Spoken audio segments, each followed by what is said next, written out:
Mari kita muji Tuhan lebih lagi buat Tuhan. Mari tepuk tangan bersama-sama.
Shalom Super Youth. Oke, pertama-tama kita mau welcoming dulu. Kita nih kedatangan teman baru teman-teman. Ada yang tahu nggak namanya siapa? Apa? Nggak tahu? Loh, wah, parah banget. Kenalin dulu teman kita namanya Cik Shelly. Halo Cik Shelly. Ya ampun, cuek-cuek banget astaga. Baik ya teman-teman. Oke, lanjut. Next, apakah ada yang berulang tahun? Oh, nggak ada. Aku tidak akan pernah lelah untuk mengingatkan kepada teman-teman untuk datang iCare. Di gereja kita ada 3 iCare teman-teman. Yang pertama ada iCare Sabtu mulai hari Selasa jam 7 di gereja. Ada iCare Pro Media hari Rabu jam setengah 8 malam di gereja. Dan ada iCare for You yang ini khusus cowok jam Rabu jam 7 di gereja. Oke, mau mengingatkan kembali doa revivalnya nanti akan digabung sama worship night tanggal 7 malam di gereja. Oh ya, mau ngingetin lagi juga buat join Youth Conference tanggal 26 sampai 28 itu di JKI HTE. Nanti infonya bisa tanya-tanya ke aku atau ke Jose. Next. Bagi yang tadi yang baru datang atau mungkin teman-teman yang belum mengisi form data, bisa nanti ke belakang untuk kembali mengisi form data. Lalu mengingatkan kembali kelas grow dimulai setelah ibadah. Oke teman-teman, sekarang kita mau doa, kita mau memberikan persembahan yang terbaik buat Tuhan. Tuhan Yesus, Allah Bapa dan Allah Roh Kudus, terima kasih ya Tuhan atas berkat-Mu pada hari ini sehingga kami dapat datang kemari untuk menemui hadirat-Mu ya Tuhan. Sebentar kami akan memberikan persembahan Tuhan, kiranya uang ini dapat menjadi perlebaran kerajaan-Mu dan berkenan di hadirat-Mu ya Tuhan. Di dalam nama Tuhan Yesus kami sudah berdoa dan mengucap syukur. Haleluya. Amin.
rasakan kau nyata, kasihmu besar temukan aku, beri harapan untukku hidup. Ku rasakan kau hadir, kini ku rasakan kau nyata, kasihmu besar temukan aku, beri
Sebab kami percaya Tuhan, kasih-Mu tak pernah meninggalkan kami Tuhan.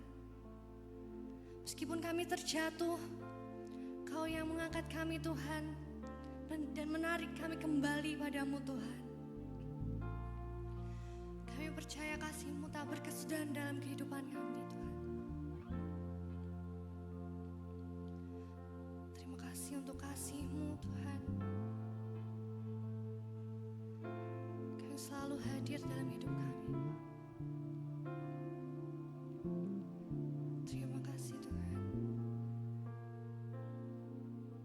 Sebentar kami akan duduk diam di bawah kaki-Mu, mendengarkan firman-Mu.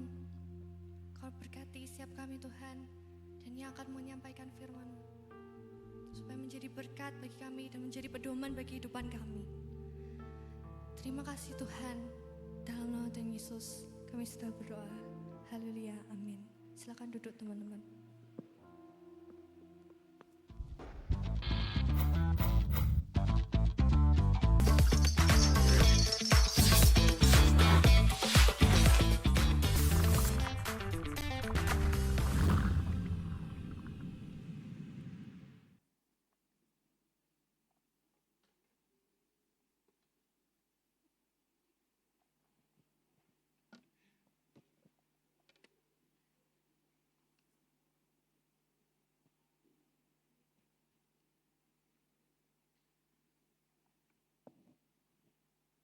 Shalom, teman-teman Super Youth, ya, selamat sore. Sore yang indah, sore yang dingin, tapi akan kita buat hangat. Amin. Dengan pujian penyembahan yang luar biasa. Ya, kita harus percaya bahwa dalam setiap ibadah kita Tuhan boleh hadir, Tuhan boleh memberikan berkat-Nya, berkat-berkat rohani yang luar biasa pada kita semua. Malam hari ini saya akan banyak sharing ya ke teman-teman, ya akan banyak cerita. Saya akan banyak cerita mengenai pengalaman hidup saya. Saya dikasih judul temanya around, ya turn around. Turn around itu kalau saya terjemahkan dalam bahasa saya itu diperbaiki gitu ya mungkin ya, diperbaiki, dibenerin. Nah, mungkin jarang saya cerita soal masa lalu ya, masa lalu saya. Tapi saya menangkap dari tema ini akan sangat luar biasa kalau kita bisa menghidupi, ya bisa menghidupi dalam kehidupan kita ada nilai-nilai kehidupan yang bisa saya bagikan ke teman-teman Super Youth ya. Saya dibaptis itu mungkin pernah cerita ya, tapi saya akan cerita lebih detail. Saya dibaptis itu waktu masih kelas 1 SMP. Kelas 1 SMP. Saya bersekolah di sekolah Kristen, ya 1 SMP. Terus karena teman-temannya kebanyakan Kristen, akhirnya ya mau enggak mau ketika dapat pelajaran Kristen, agama Kristen, terus ditawarkan, siapa yang mau dibaptis? Nah ini kebetulan besok ada baptisan. Siapa yang mau dibaptis? Nah, terus guru agama saya ngomong, kamu baptis, enggak apa-apa. Nah, ditunjuk. Akhirnya singkat cerita saya mau dibaptis. Padahal background saya itu dari keluarga, kalau dulu namanya itu bukan agama ya, tapi aliran kepercayaan, namanya Konghucu. Nah, Konghucu. Nah, terus saya memutuskan untuk dibaptis. Kenapa saya mau dibaptis? Karena ketika saya melihat ajarannya di situ cocok. Ya, cocok. Contohnya tidak boleh minum teh. Nah, tidak boleh minum kopi. Nah, saya dulu enggak pernah minum teh, enggak pernah minum kopi. Wah, cocok nih. Sama. Nah, terus ada lagi ya, di Ulangan tidak boleh makan babi. Wah, saya tuh enggak doyan babi ya. Mungkin karena waktu kecil sering dikasih makan babi ya. Akhirnya enggak doyan babi. Nah, wah cocok nih, pas. Akhirnya apa ya, semakin mantap. Nah, tidak boleh makan babi. Bolehnya makan hewan yang berkuku belah dan memamah biak. Contohnya sapi gitu ya. Cocok. Terus beberapa ya ajaran yang lain. Akhirnya saya memutuskan oke, dibaptis. Ya, dibaptis. Belum ngerti sejatinya baptisan itu apa. Beda dengan gereja kita, kalau mau dibaptis ada kelasnya. Ya, ada kelasnya, kita ngerti baptisan itu apa. Ya, terus ada gereja lokal, ya, ada makna persembahan apa. Kalau dulu saya dibaptis belum ada seperti itu. Intinya mau dibaptis, baptis dulu baru nanti pelan-pelan diajari. Ya gitu ya. Jadi nggak ngerti arti pertobatan, ikut Tuhan itu apa. Ngertinya ya dibaptis jadi Kristen gitu toh. Ya. Nah, terus melihat teman-teman yang dibaptis gitu ya, yang dulu-dulunya sudah dibaptis ya.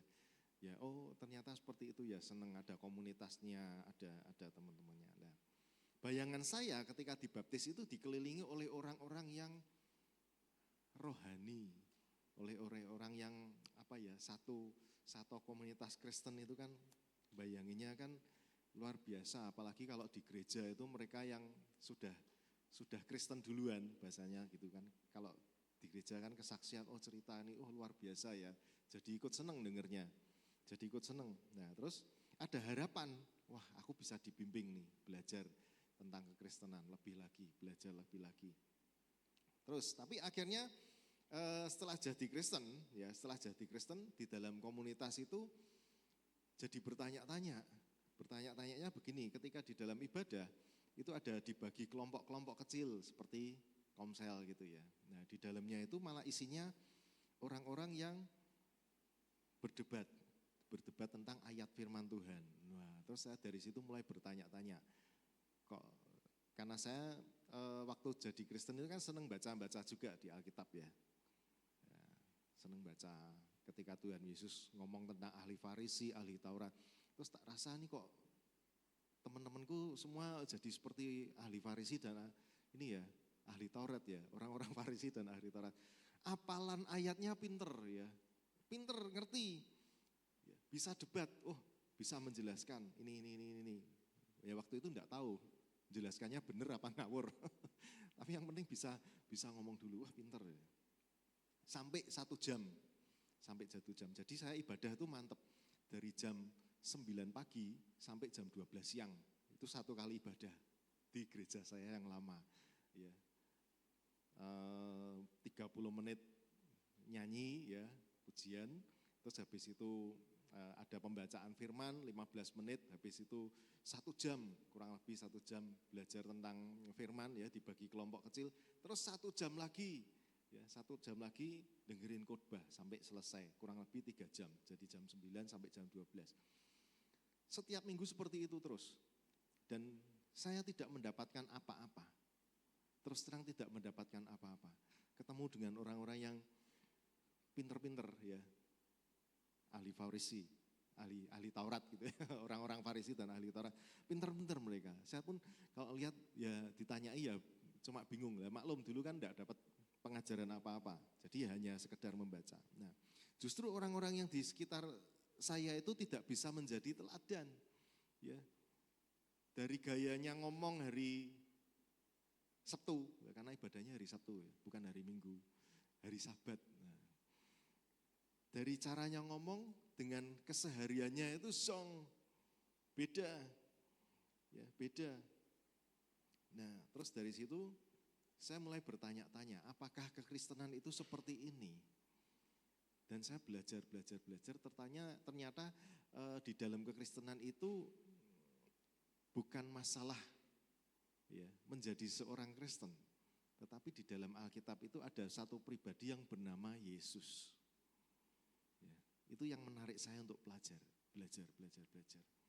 Nah, di kelas ketika pelajaran agama, saya pernah mendebat guru agama saya. Ya. Di pelajaran agama itu, guru agama saya bercerita tentang seseorang ya yang mendapat karunia nabi, tapi melalui mimpi. Nah, sambil bercerita, bermimpi seperti ini melihat pintu surga ini panjang lebar, mimpi ya, lewat mimpi. Terus satu kali nubuatan, bermimpi bernubuat, bermimpi. Saya bertanya ke guru agama saya, bagaimana orang itu bisa membedakan itu mimpi yang dia pribadi mimpikan atau betul-betul mimpi dari Tuhan. Nah, ternyata guru agama saya waktu itu mungkin kaget ya. Saya langsung dicap murtad ya, teman-teman. Nah, posisi saya waktu itu sudah mulai jarang ke gereja. Saya dalam hati, ini bukan yang saya cari. Saya mulai meninggalkan yang namanya kekristenan. Ya, saya meninggalkan gereja, saya meninggalkan ibadah pada Tuhan. Dan saya mulai kritis bertanya mengenai agama yang saya pelajari. Salah satunya itu, Bu, orangnya itu bedakannya mimpi dengan mimpinya dia dengan mimpi yang diberikan oleh Tuhan itu apa? Nah, mungkin kaget tidak bisa jelasin. Ya itu mimpi dari Tuhan. Lah bedanya apa? Saya juga setiap hari mimpi. Ya. Saya rasa ya mimpi saya itu juga dari Tuhan. Kan gitu. Loh, saya kalau tidak mimpi tidak dari Tuhan kan berarti saya yang ngasih mimpi siapa? Nah, berdebat itu. Akhirnya saya dinasihati. Makanya kalau setiap hari waktunya ibadah itu ibadah. Jangan terus enggak ibadah. Nanti lama-lama kamu jadi murtad. Nah, saya dibilang seperti itu. Nah, terus saya belajar dan setiap kali bertemu dengan teman-teman saya yang satu aliran, saya selalu berdiskusi tentang firman Tuhan. Dan dari situ semakin banyak orang yang mengecap saya sebagai orang yang murtad dari agama saya waktu itu. Ya, wah, terkenal murtad waktu itu ya. Nah, terus akhirnya ya sudah kadung murtad ya sekalian gitu ya. Sudah kadung murtad sekalian. Dan teman-teman saya yang agamanya kenceng itu pinter-pinter ya, pinter-pinter agamanya dapat bagus, pelajaran yang lain pun dapat bagus. Nah, dalam hati saya, aku bisa ngalahin kamu dengan cara saya ya. Kalau di depan kan mereka kesaksian, Tuhan baik, aku belajar gini, Tuhan kasih aku pintaran. Nah, aku bisa tanpa Tuhan-Tuhanan. Nah, itu terus saya mulai ya. Dari kecil itu saya memang senang sulap gitu ya. Jadi dengan berbagai macam trik, saya bisa mengalahkan mereka ya. Dari mulai ngepek dengan cara apapun, saya tuh paling jago ya. Dari sembunyi di saku kemeja ya, baju ini kan sekolah ya, saku itu bisa sampai beberapa saku. Nah, di dalamnya ada saku lagi. Nah, itu. Wah, saya paling jago tuh. Jadi enggak pernah ketangkep. Nah, enggak pernah ketangkep. Ya. Pernah satu ketika didatengin. Waktu itu kalau enggak salah kelas 2 SMP. Nah, ujian zaman dulu itu masih pertukaran guru. Ada guru dari sekolah luar masuk ya jaga di sekolah saya. Nah, keliling jalan terus. Saya merasa wah, ini berat ini, tapi justru itu tantangannya. Nah, teman-teman saya ada yang tahu kalau saya itu istilahnya apa ya? Ya pernah buka gitu. Tapi mereka enggak pernah menangkap basah. Sepertinya nih nyontoh, tapi kok enggak pernah tangkap basah. Nah, satu ketika saya tertantang, wah, ini bisa enggak? Bisa. Gurunya itu berdiri di sebelah saya persis di sebelah saya. Akhirnya bisa, ya. Saya tidak spoiler caranya ya, bahaya. Bisa.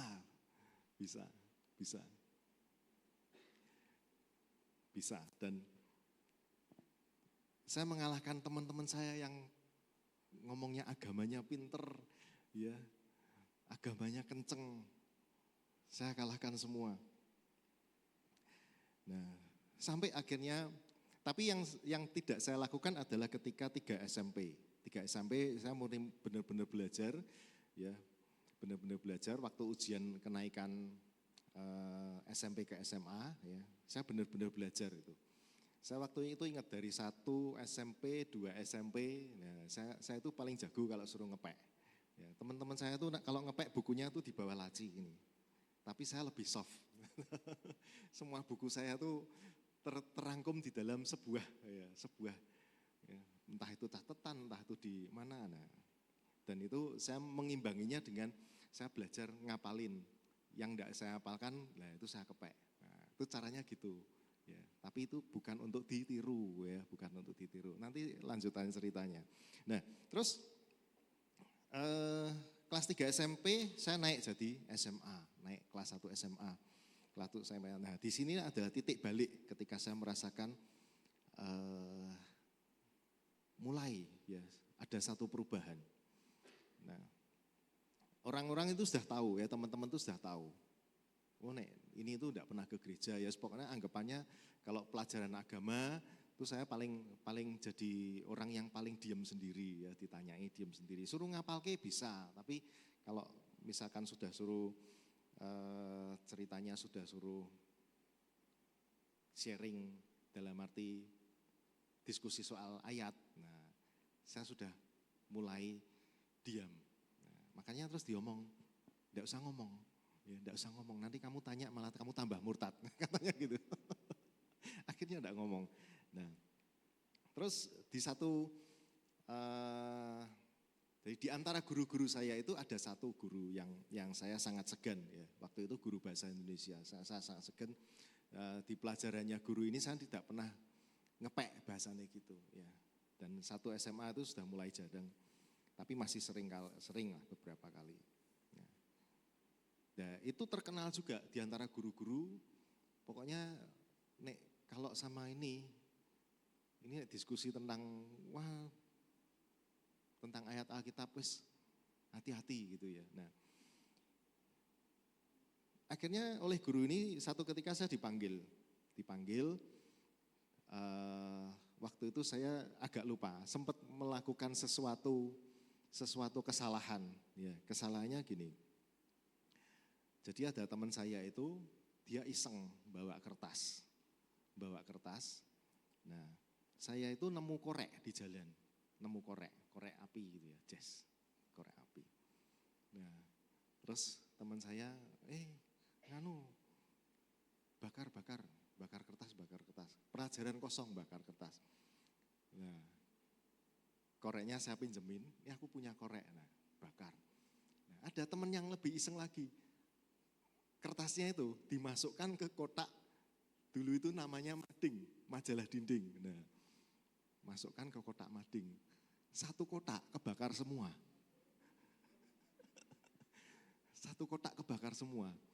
Nah, saya bisa memanipulasi cerita. Intinya yang ya, jadi tersangka itu teman saya yang bakar, padahal koreknya dari saya juga was-was, waduh ini kalau ketahuan korek saya dikira ngerokok dan lain sebagainya. Nah akhirnya disidang, teman saya disidang oleh kepala sekolah, ya. Nah ada teman saya satu ini anak kepala sekolah, dia yang ngomong koreknya dari saya, waduh saya akhirnya dipanggil, tapi untungnya semua sudah dipanggil. Ya, sudah dipanggil di sidang ini sudah selesai, kembali ke kelas, saya dipanggil belakangan.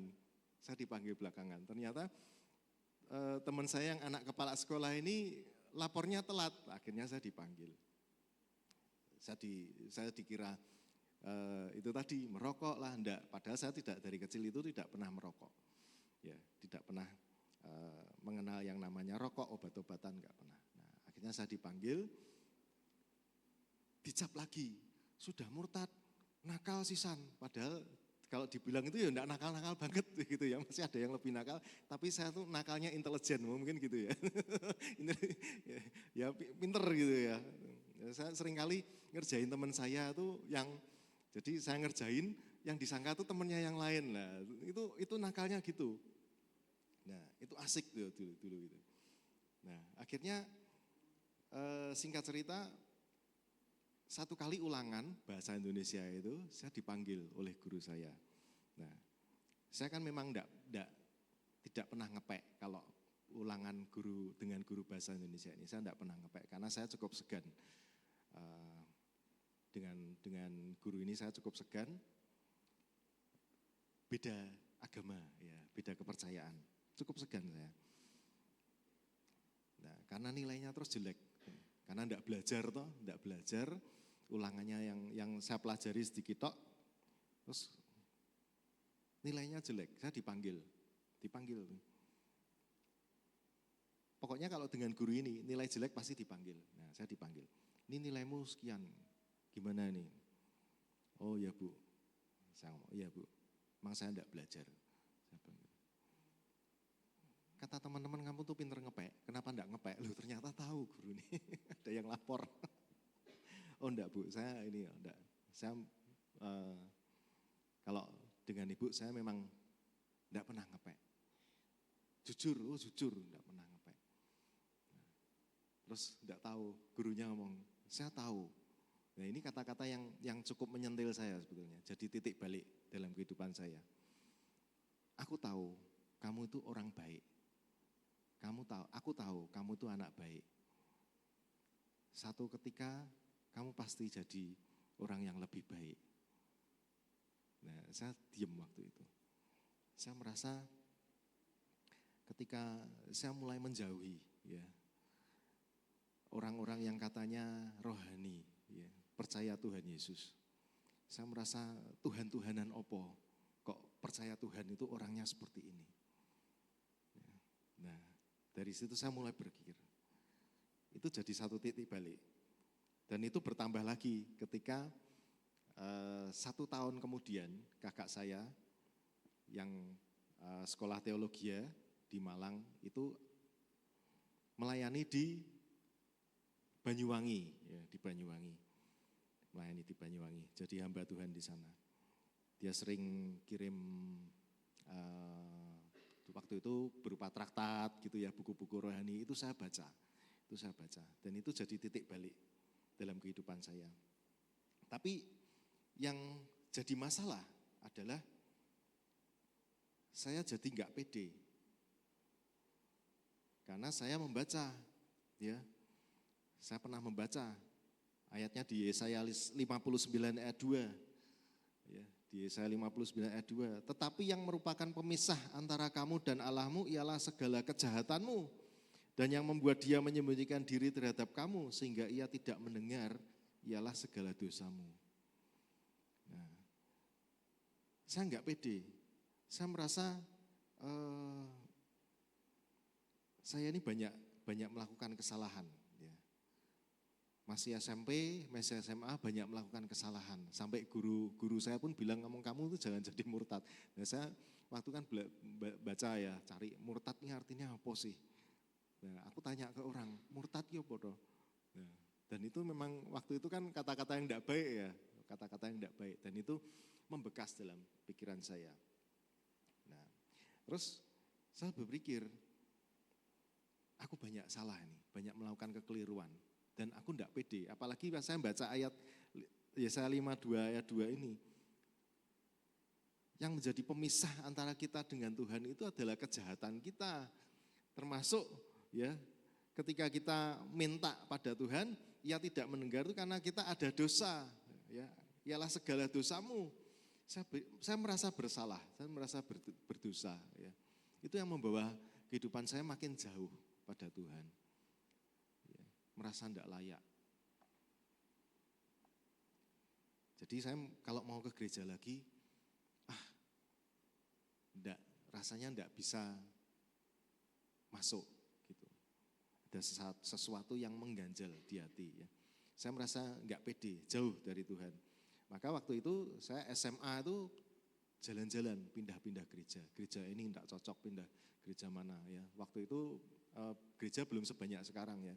Kalau ditanya gereja mana, saya pasti sudah pernah ke situ. Kalau enggak yang di pemuda, di remaja, ya di umum saya pernah nyoba. Ya, jadi tahu, gereja ini kurang lebih seperti ini. Gereja ini tahu, GKI mestinya seperti ini. Tahu semua. Jalan-jalan gerejanya. Gerejanya jalan-jalan. Nah, tapi enggak menemukan apa-apa. Karena apa? Yang saya cari bukan Tuhan Yesus. Muter jalan-jalan. satu gereja ke gereja yang lain. Ya. Nah, merasa bersalah, merasa berdosa, dan Tuhan itu menjauh, kan gitu. Rasanya Tuhan itu menjauh. Nah, kalau kita mencintai seseorang ya, kalau misalnya pacaran senang sama orang, kalau orangnya menjauh itu kan dikejar.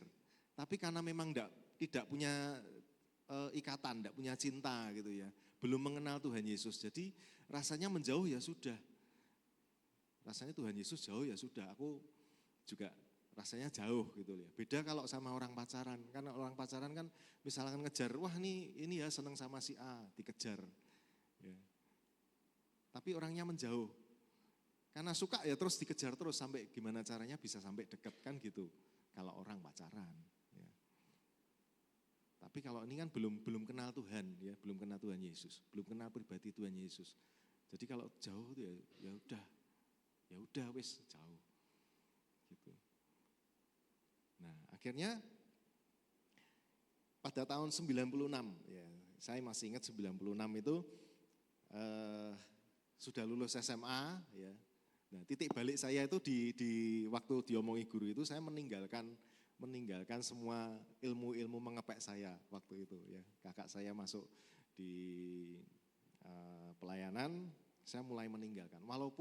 Walaupun itu masih ilmunya masih ada seperti itu, tapi saya mulai meninggalkan itu semua. Nah, akhirnya berjalan terus, saya lulus SMA, mulai ya, masih gereja jalan-jalan. Gerejanya jalan-jalan. Akhirnya sampai ketemu gereja yang namanya gereja Gisi. Nah, gereja Gisi itu gereja yang menurut saya namanya lucu ya, gereja Gisi. Ya, gereja Gisi. Wis aku tak ke situ, siapa tahu rohaniku juga bergizi gitu ya. Walaupun sudah lama ya enggak makan babi gitu ya. Enggak makan babi, tapi terus akhirnya masuk gereja Gisi. Di sana ketemu dengan pastor senior kita, Pastor Budi. Saya mulai dimuridkan di situ. Oh, kamu ikut ini. Ya, namanya PD2K, Pendidikan Dasar-Dasar Kekristenan. Oh, di situ saya belajar lagi. Oh, ternyata ini ya baptisan air, terus pertobatan. Nah, belajar di situ.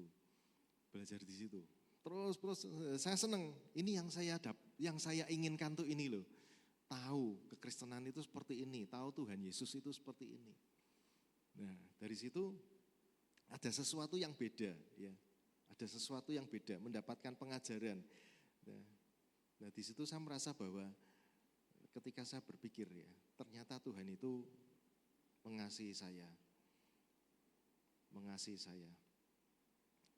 Bahkan ketika saya merasa Tuhan itu jauh, sebetulnya Tuhan itu tidak menjauh, cuma kitanya yang menjauh.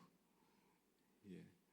Nah, terus saya dapat ayat waktu itu, Efesus 2 ayat 13, ya bisa ditampilkan, Efesus 2 ayat 13. Tetapi sekarang di dalam Kristus Yesus, kamu yang dahulu jauh, sudah menjadi dekat oleh darah Kristus. Ini ayat yang membuat saya merasa terberkati, dan merasa, oh ternyata Tuhan itu seperti itu ya. Ketika saya merasa jauh, sebetulnya Tuhan itu tidak pernah menjauh. Tapi kitanya yang menjauh, kitanya yang apa ya, cuek. Kitanya yang tidak mau ngerti kebaikan-kebaikan Tuhan. Nah, di situ mulai pemulihan. Saya merasakan adanya pemulihan. Ketika membaca ayat ini saya merasa, oh ternyata Tuhan itu baik, Tuhan Yesus itu baik. Ya. Dan saya mulai dibukakan satu persatu dalam kehidupan saya kebaikan-kebaikan Tuhan. Bagaimana terus Tuhan menyertai saya, ternyata oh seperti ini ya. Berarti selama ini persepsi saya, cara pandang saya, mindset saya itu salah. Terus saya dapat ayat lagi waktu itu, Roma 5 ayat 8.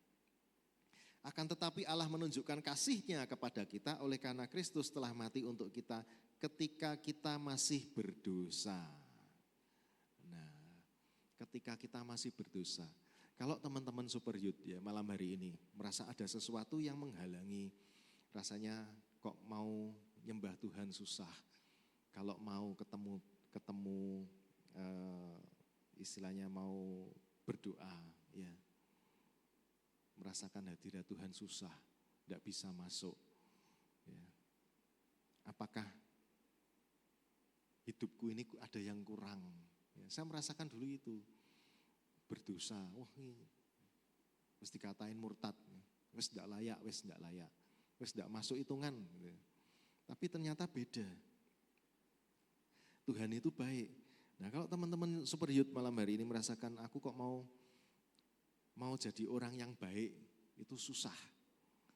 Ya. Ayatnya ini, dikatakan Kristus telah mati untuk kita ketika kita masih berdosa. Intinya maksudnya apa?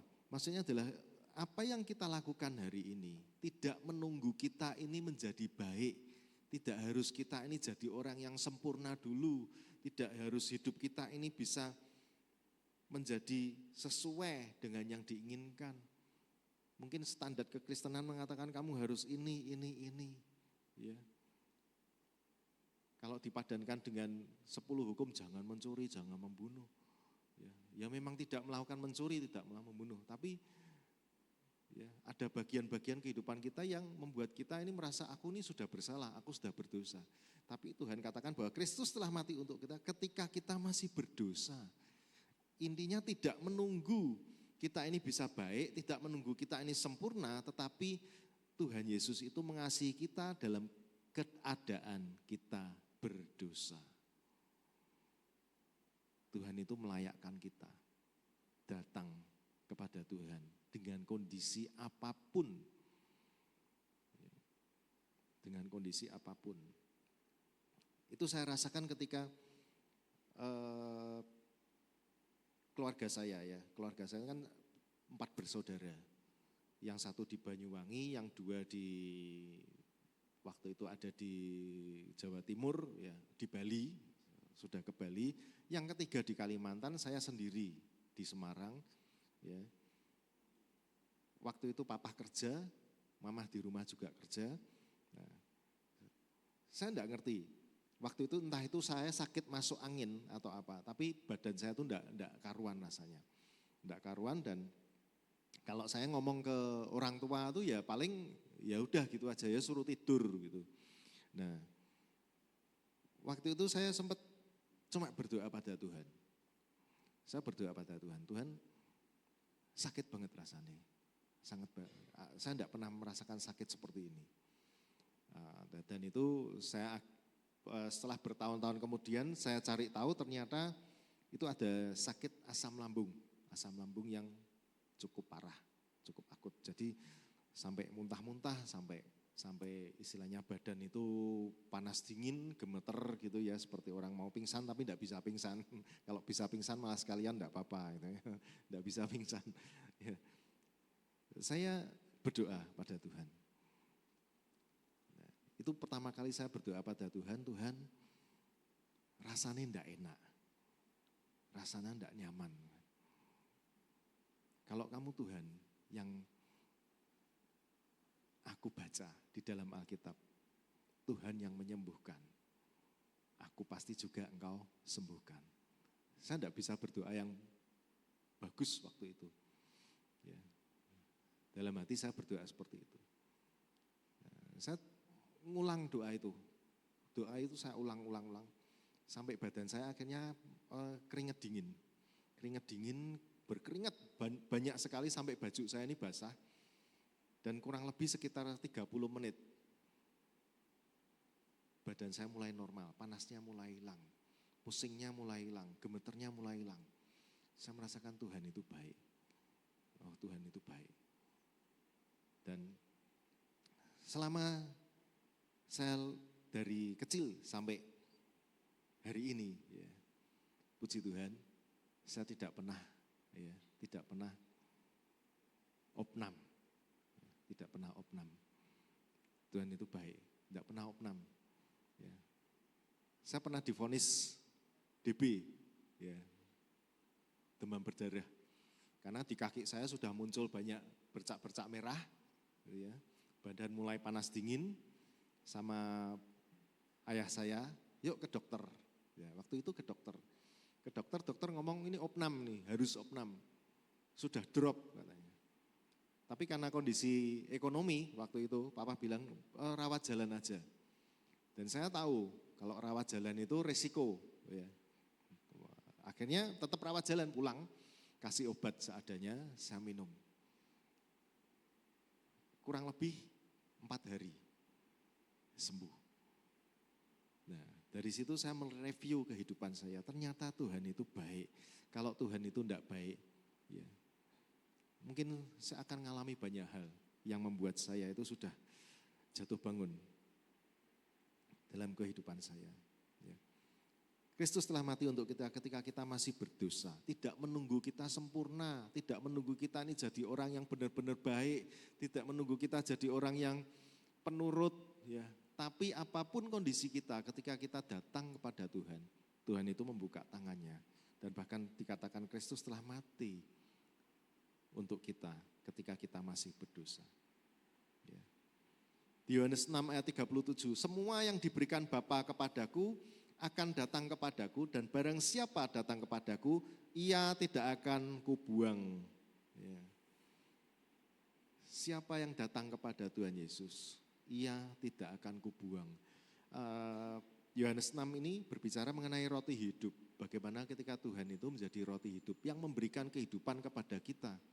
Ketika Tuhan memberikan kehidupan pada kita, ya, kita datang kepada Tuhan, katakan ia tidak akan kubuang. Tidak pernah Tuhan itu menolak orang-orang yang datang kepadanya. Tuhan tidak pernah menolak. Apapun kondisinya, Tuhan tidak pernah menolak. Mungkin kau melakukan kesalahan yang besar, kau melakukan kekeliruan yang besar, kau melakukan kesalahan yang mungkin tidak pernah kau alami sebelumnya. Sesuatu yang berat, sesuatu yang parah. Tapi Tuhan tidak pernah menolak ketika kita datang pada Tuhan. Ya. Mungkin malam hari ini ada teman-teman dari Super yang merasakan kok rasanya ya entah itu enggak layak atau mungkin merasa sesuatu yang beda yang menghalangi datang kepada Tuhan. Yuk dari ayat ini Tuhan ngomong dalam firman-Nya, ya, Dia tidak pernah menolak, ya, tidak pernah menolak, ya, bahkan tidak pernah katakan tidak akan kubuang, tidak akan kubuang. Ya, kalau ada yang sudah pernah pacaran terus putus kan mantannya mau balik kan dia ngomong oh sorry ya, terus pasang status buanglah mantan pada tempatnya. Kenceng di sana. Pernah. Ya. Kalau sama Tuhan itu tidak pernah dibuang, ya, tidak pernah dibuang. Kalau putus ya itu buanglah mantan pada tempatnya. Tapi kalau dengan Tuhan tidak pernah Tuhan itu membuang anak-anaknya yang datang kepadanya. Jadi ada sebuah jaminan dalam hidup kita. Siapapun yang datang kepada Tuhan Yesus tidak akan ditolak. Amin. Tidak akan ditolak. Apapun kondisi kita, datang pada Tuhan Yesus tidak akan pernah ditolak. Ya. Kita harus percaya, ada sebuah jaminan di mana Tuhan Yesus tidak pernah menolak kita. Ya. Terus satu ketika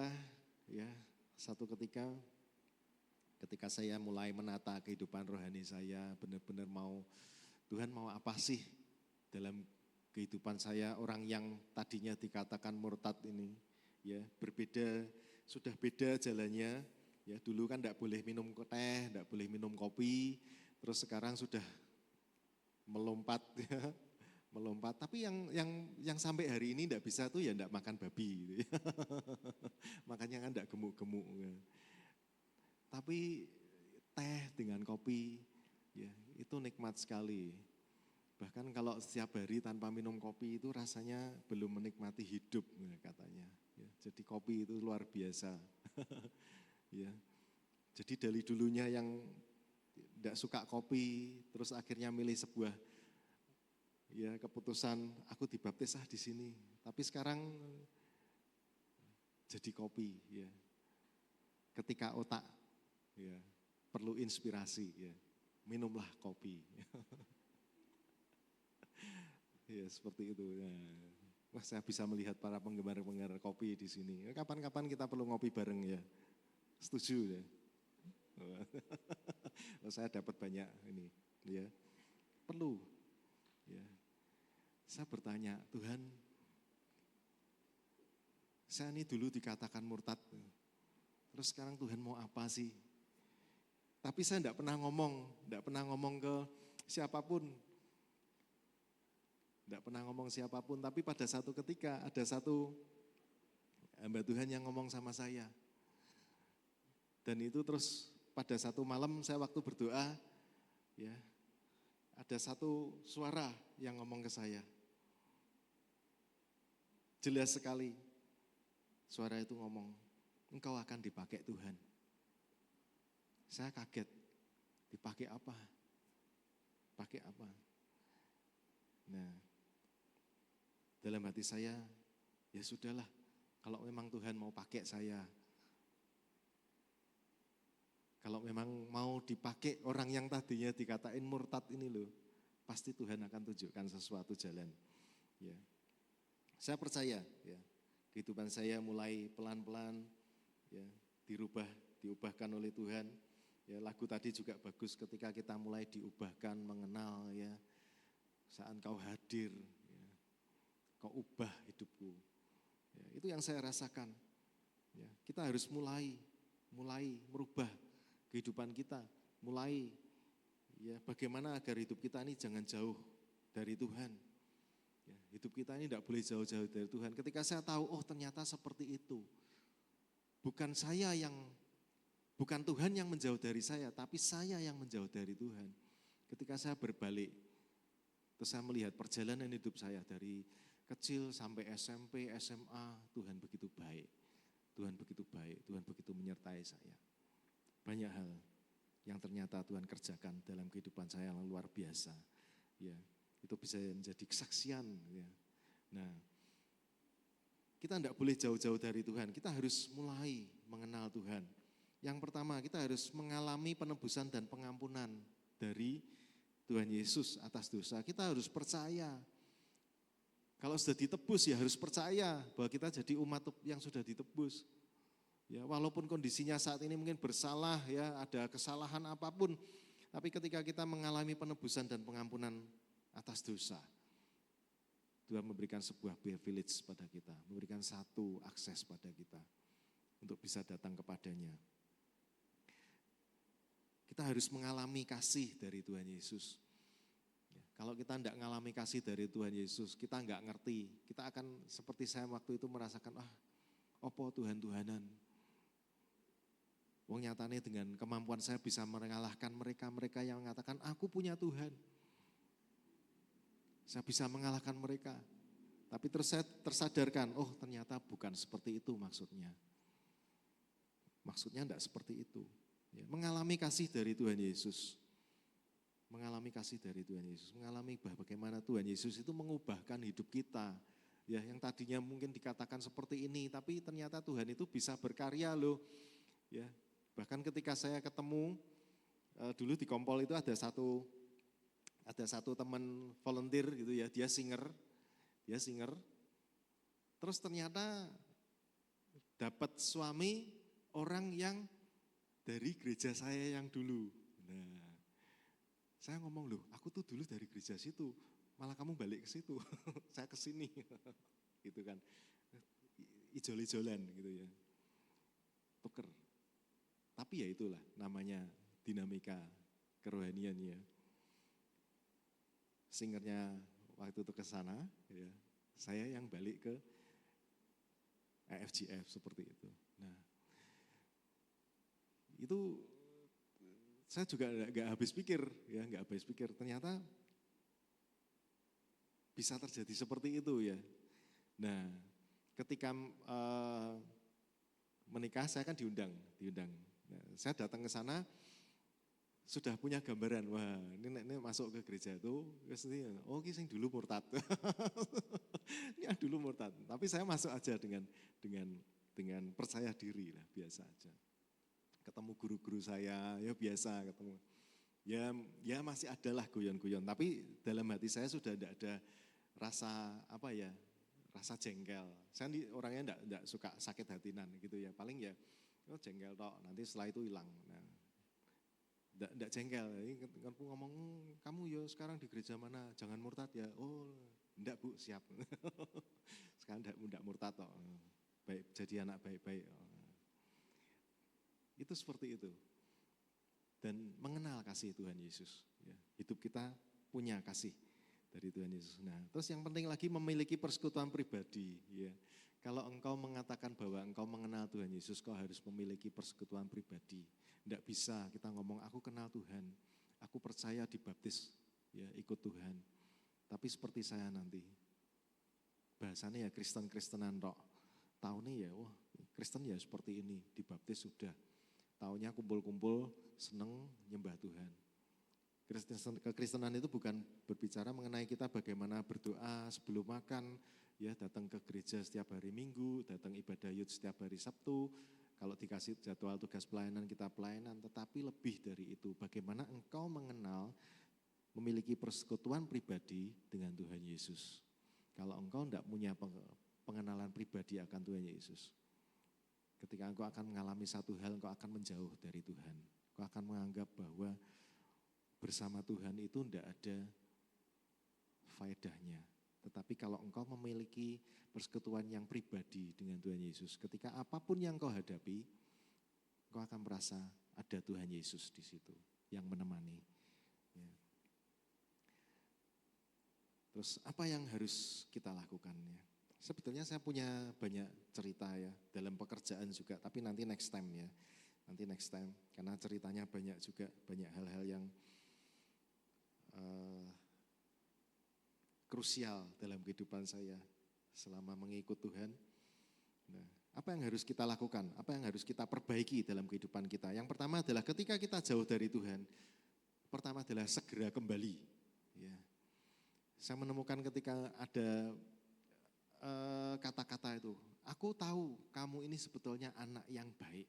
Saya tidak ngerti, sebetulnya itu kata-kata biasa, tapi itu seolah-olah memukul saya. Sehingga saya merasa, oh betul juga, orang tua saya tidak melahirkan saya untuk jadi seperti ini. Tuhan juga tidak mau saya hidup seperti ini. Itu yang menjadi titik balik. Saya merubah itu semua. Ya. Ketika engkau menjauh dari Tuhan, segeralah kembali. Yang kedua, ketika engkau menghadapi masalah, ya, ada masalah, fokuslah pada Tuhan. Jangan fokus pada masalahmu, jangan fokus pada kesulitanmu. Fokuslah pada Tuhan. Banyak hal yang membuat fokus kita pada Tuhan ini melenceng. Ya. Entah pelayanan, entah rutinitas kita, entah keluarga, tapi fokuslah pada pada Tuhan, jangan pada apa yang masalahmu, apa kesulitanmu, fokuslah pada Tuhan. Yang berikutnya, Tuhan mengasihi kita. Ya, Tuhan itu mengasihi kita. Saya melihat perjalanan hidup saya. Ya. Tuhan tidak pernah mengizinkan saya masuk ke rumah sakit, puji Tuhan. Ya. Jadi kesaksian dalam hidup saya, sehat. Dibilang sakit, pernah sakit. Tapi Tuhan selalu menjagai saya. Kalau masuk angin, dulu kan tidak punya saudara ya. Mamah juga tidak bisa ngerokin, papa juga tidak bisa ngerokin. Kalau masuk angin itu kan kadang-kadang tersiksa ya. Kadang-kadang pengen buang angin tidak bisa, itu tersiksa loh. Jadi kalau ada yang suka buang angin ya itu rasanya ya tersiksa kalau tidak bisa. Nah, saya pernah badannya enggak enak, tidak bisa kemeringat, saya nyanyi nyembah Tuhan pakai gitar. Waktu itu tidak bisa gitaran. Ya. Akhirnya apa? Setengah jam itu seperti yang dulu, sakit mah itu ya.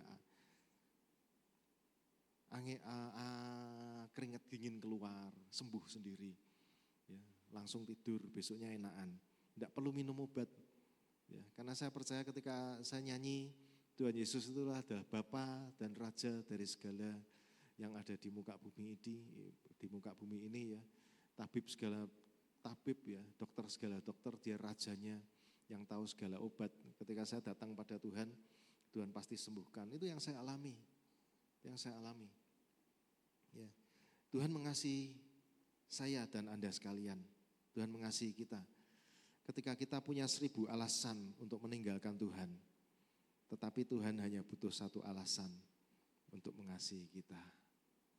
Tuhan hanya butuh 1 alasan untuk mengasihimu, yaitu apa? Karena kamu berharga di mata Tuhan. Amin, teman-teman Super Youth. Kalian berharga di mata Tuhan. Kalian berharga di mata Tuhan. Ya. Jangan sia-siakan masa muda kalian. Tuhan mau bekerja. Saya undang untuk singer dan pemain musik boleh naik. Jangan sia-siakan masa muda kalian. Bisa dekat dengan Tuhan, ayo dekat dengan Tuhan. Bisa berjalan bersama Tuhan, yuk mulai sekarang berjalan bersama Tuhan. Jangan nunggu ketika hidupmu ini diproses ya. Terus baru kuar-kuar ya. Tuhan ya, ampun. Tapi ketika hidupmu diproses, engkau sudah berjalan bersama Tuhan. Engkau sudah ketemu dengan Tuhan yang hidup, yang menyertai, yang akan menjaga, yang akan memimpin kita. Saya percaya mungkin malam hari ini ya, ada teman-teman Super Youth yang merasa aku perlu Tuhan, aku perlu penyertaan Tuhan. Atau mungkin ada yang rasanya aku enggak layak. Atau mungkin ada yang merasa aku mau ketemu dengan pribadi Yesus, tapi kok rasanya aku butuh mengenal lebih lagi. Aku butuh lebih lagi, tapi belum tahu caranya. Yuk saya ajak malam hari ini benar-benar mulai serius cari Tuhan, mengenal Tuhan Yesus, cari pribadinya, kenal, ya, kasihi Tuhan lebih lagi. Bukan kita yang menghampiri, tapi Tuhan pertama kali, Tuhan Yesus pertama kali yang datang kepada kita, yang mengasihi kita. Yuk kita datang pada Tuhan, kita nyanyikan lagu ini.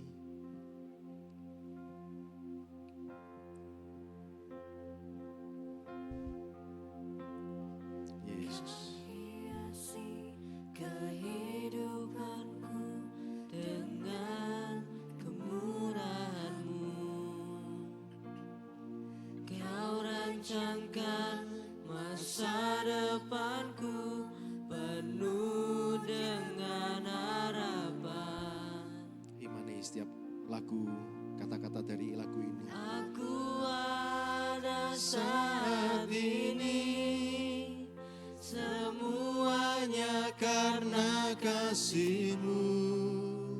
Aku hidup hari ini, semua berkat kemurahan-Mu. Terima kasih Yesus, Engkau sangat baik, teramat baik bagiku. Saya undang yuk kita mari bangkit berdiri, kita nyanyikan lagu ini.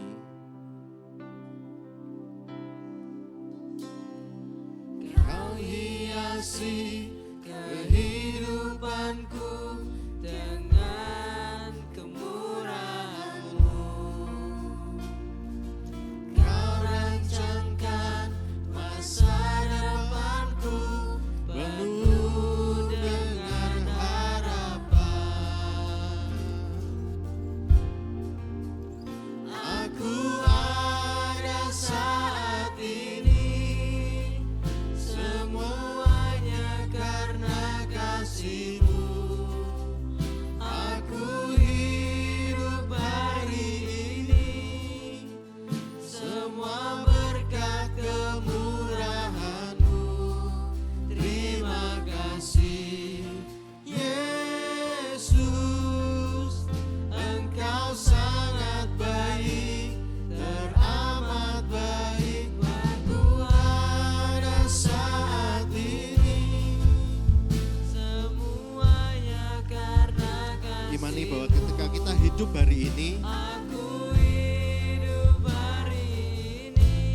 ada bersama dengan kita semua.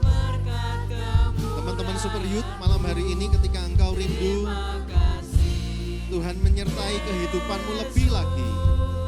Ketika engkau ingin Tuhan menyertai kehidupanmu malam hari ini, bahkan sampai seterusnya, untuk karirmu, pekerjaanmu, sekolahmu, studimu. Imani, malam hari ini imani. Buka hati, dan kau mengenal Tuhan Yesus lebih lagi.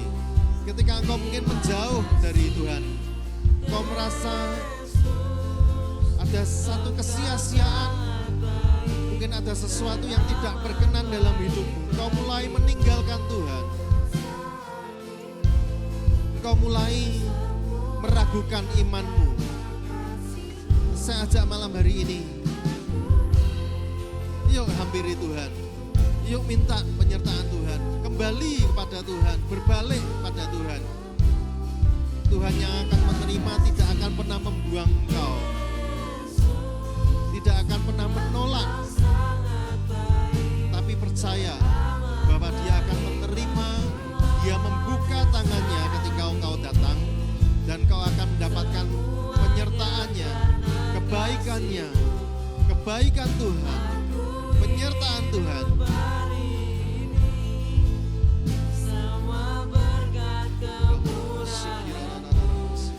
Terima kasih Yesus, Engkau sangat baik, teramat baik bagiku. Engkau sangat baik, teramat baik bagiku.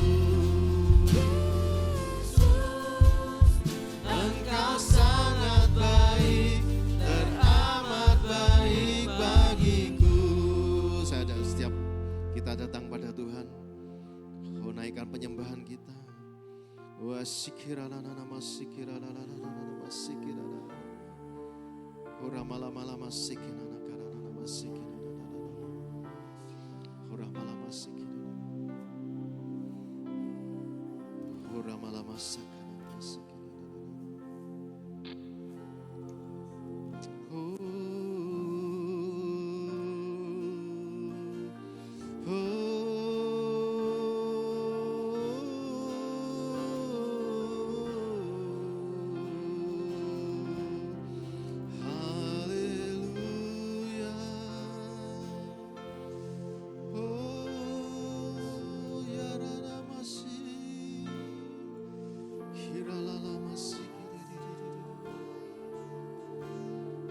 Jika ada teman-teman Super Youth yang mau didoakan malam hari ini, saya undang maju ke depan. Apapun masalahmu, apapun yang menjadi pergumulanmu, kalau engkau mau, kau boleh maju ke depan malam hari ini. Hira malama sikira takana masik. Hira malama sikira. Hira malama sikira. Hira malama sikira. Hira malama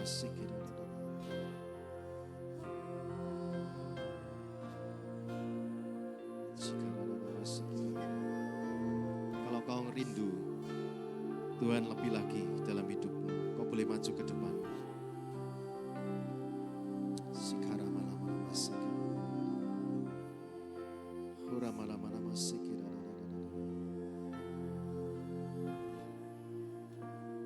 Mungkin kau bergumul dalam pekerjaanmu. Ada 1-2 kesulitan yang kau alami. Ada 1-2 masalah kau alami.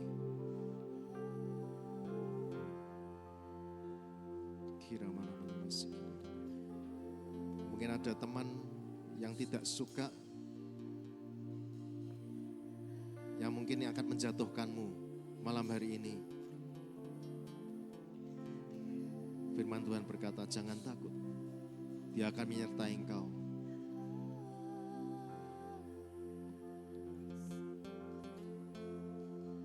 Kalau ada di antara teman-teman Super Youth yang malam hari ini, kau butuh penyertaan Tuhan. Kau bingung,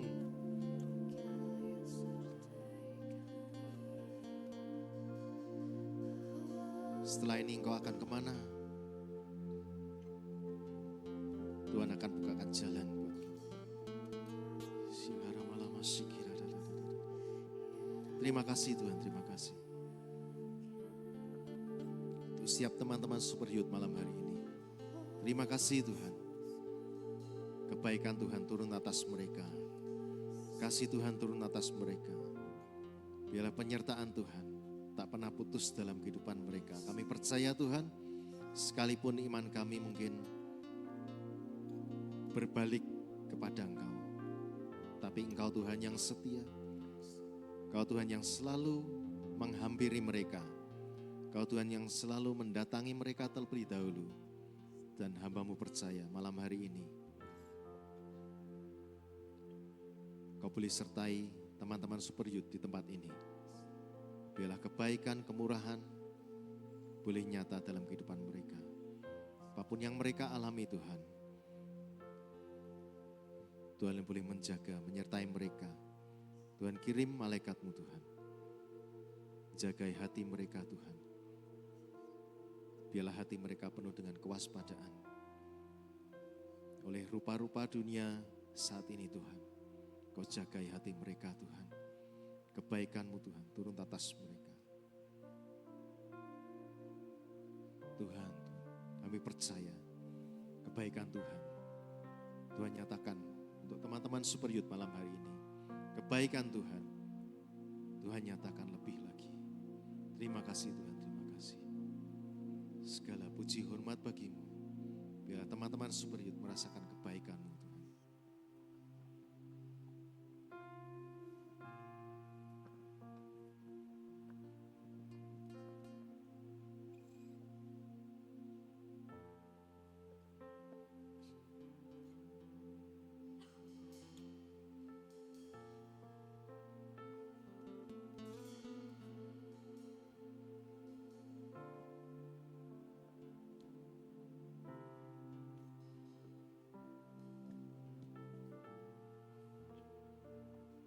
Teman-teman ambil 1-2 menit malam hari ini.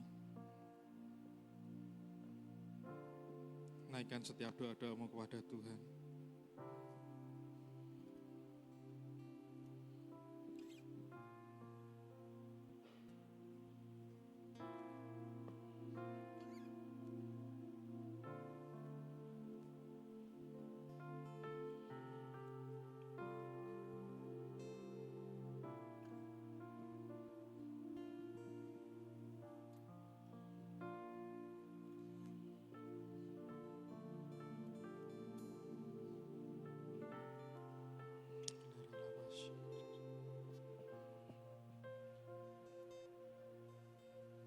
Kalau kamu ada saat ini, itu bukti bahwa Tuhan tidak pernah ninggalin kamu.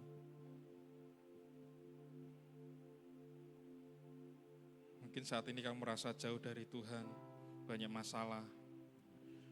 Kamu sudah lama nggak doa, nggak baca firman, nggak nyembah Tuhan. Atau mungkin kau terlalu banyak berbuat dosa. Semakin hari malah semakin jauh. Yuk malam hari ini waktu yang baik. Kita balik lagi kepada Tuhan. Dia nunggu setiap kita kembali kepada Dia. Dia tidak bakal nolak anak-anaknya yang mau kembali kepada Dia. Selalu ada kesempatan buat kita untuk kembali kepada Tuhan.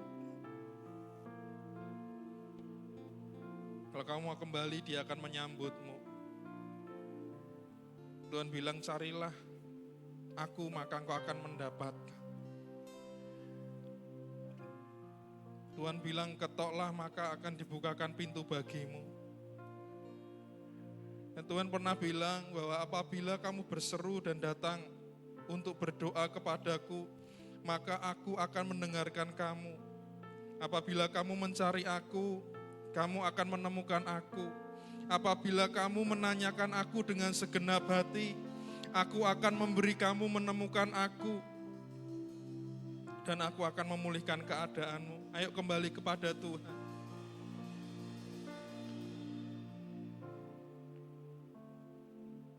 Terima kasih Tuhan untuk firman-Mu malam hari ini. Mengingatkan kami kembali bahwa selalu ada kesempatan buat kami untuk kembali kepada-Mu ya Tuhan.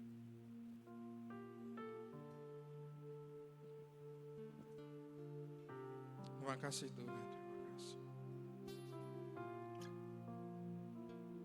Kami mau kembali kepada-Mu ya Tuhan. Mari kita angkat tangan kita bersama-sama, kita mau pulang dengan berkat Tuhan. Anak-anak muda yang luar biasa, jika engkau baik-baik mendengarkan suara Tuhan Allahmu dan melakukannya dengan setia, maka diberkatilah masa mudamu, diberkatilah masa depanmu, diberkatilah kesehatanmu, diberkatilah studimu, dan diberkatilah pekerjaanmu. Tuhan akan membuat engkau menjadi kepala dan bukan ekor. Engkau akan naik terus dan tidak akan pernah turun. Diberkatilah keluargamu dan hubunganmu dengan mereka di dalam perlindungan yang sempurna.